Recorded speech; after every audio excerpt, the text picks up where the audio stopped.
Hello friends, welcome to Siva 360. So நம்ம இன்னைக்கு வீடியோஸ்ல 10 ஆம்ப்ஸ்ல SMBS மாடல் சார்ஜர் பார்க்க போறோம். ஸோ இந்த சார்ஜரை வச்சு பார்த்தீங்கன்னா 12 வோல்ட் பேட்டரி வரைக்கும் உங்களால் சார்ஜ் பண்ண முடியும். 12 வோல்ட் ப்ளஸ் வந்து 10 ஆம்ப்ஸ் வரைக்கும் உங்களால் சார்ஜ் பண்ண முடியும். அது சார்ஜிங் கட் ஆஃப் மாடலையும் பண்ணலாம், இல்லை தொடர்ச்சியாக சார்ஜ் பண்ணுற மாடல்.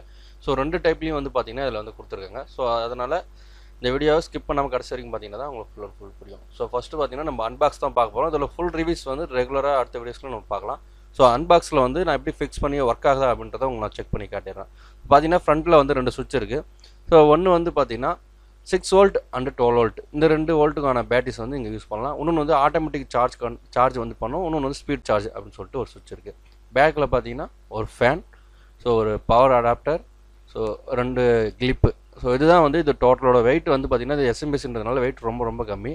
பேட்டரி வந்து பார்த்தீங்கன்னா 12 வோல்ட் பேட்டரியில் இந்த மாதிரி நீங்கள் ப்ளஸ் மைனஸ் பார்த்து கனெக்ட் பண்ணிவிட்டு ஸோ நார்மலாக நீங்கள் சுவிட்ச் ஆன் பண்ணிங்கன்னா உங்களுக்கு இதில் என்ன ஆம்ஸ் பேட்டரி எடுக்குது அப்படின்றத மட்டும் தான் காட்டும், வோல்டேஜை காட்டாது.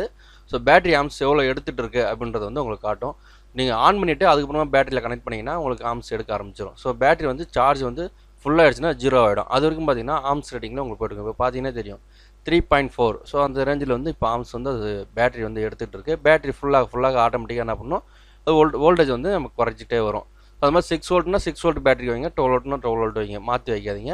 ஸோ ஆட்டோவில் வச்சிட்டிங்கன்னா ஆட்டோமேட்டிக்காக வந்து அதுவே வந்து ஆம்ஸ் வந்து செட் பண்ணி கரெக்டாக வந்து ஒர்க் பண்ணுக்கும். மேனுவலில் வச்சிட்டிங்கன்னா 2 ஆம்ஸ் இல்லை 3 ஆம்ஸ் இந்த ரேஞ்சு வந்து உங்களுக்கு கண்டினியூவாக வந்து சார்ஜிங் வந்து உங்களுக்கு கொடுத்துட்டே இருக்கும். இந்த 2 மெத்தடில் இதை நீங்கள் சார்ஜ் ஃபுல்லாக பண்ணலாம். ஸோ இது எஸ்எம்பிஎஸ் மாடல்ன்றதுனால ஸோ சின்ன கடைகள்லாம் இருக்கு இல்லையா, அந்த மாதிரி கடை இந்த மாதிரி இடத்துக்குலாம் நீங்கள் வந்து இதை வச்சு சார்ஜ் பண்ண முடியும். ஸோ பெருசாக நான் வந்து யூஸ் பண்ணணும் அப்படின்னு நினச்சின்னா அது முடியாது. ஒரு 60லேருந்து 70 ஏஹெச் வரைக்கும் நம்ம வந்து பார்த்திங்கன்னா இதை வச்சு நம்ம சார்ஜ் பண்ண முடியும். ஏன்னா 10 ஆம்ஸ்ன்றதுனால உங்களுக்கு அதுக்கு மேலே போச்சுன்னா ரொம்ப டைமிங் அதிகமாக எடுக்கும். ஸோ அது மட்டும் இல்லாமல் ஓவர் ஹீட் ஆகிட்டும் உங்களுக்கு ஃபால்ட் ஆகிறதுக்கும் வாய்ப்பு இருக்குது. அதனால தான் சொல்கிறேன், ஒரு 70 ஏஹெச் வரைக்கும் மேக்ஸிமம் நீங்கள் வந்து இந்த சார்ஜரை வச்சு உங்களால் சார்ஜ் பண்ண முடியும். அதில் ஹீட்டிங் பர்பஸ்க்காக பின்னாடி ஃபேன் கொடுத்துருக்கனால அந்த அளவுக்கு ரேஞ்சுக்கு உங்களுக்கு சார்ஜ் பண்ணுறது கரெக்டாக இருக்கும். ஸோ 10 ஆம்ஸ் நீங்கள் கணக்கு பண்ணிங்கன்னா கூட குறைஞ்சது வந்து உங்களுக்கு ஒரு 7 மணி நேரம் 8 மணி நேரம் கூட ஃபுல் சார்ஜ் ஆகும். ஸோ இந்த சின்ன பேட்டரிஸ்லாம் பார்த்தீங்கன்னா ஒரு 1 மணி நேரம் 2 மணி நேரத்தில் சார்ஜ் ஆகிடும் உங்களுக்கு. ஆனால் பெரிய பேட்டரிஸாக யூஸ் பண்ணுற மாதிரி இருந்தால் கொஞ்சம் சார்ஜிங் டைம் அதிகமாகும். இந்த மாதிரி நிறைய எலக்ட்ரானிக் எக்யூப்மெண்ட் நம்மகிட்ட இருக்குது. ஸோ ஒன்று நம்ம பை ஒரு வீடியோஸில் பார்க்க போகிறோம். அதனால் நம்ம சேனலில் சப்ஸ்கிரைப் பண்ணி வச்சுங்க. அடுத்தடுத்த வீடியோவில் சந்திக்கலாம். பாய்.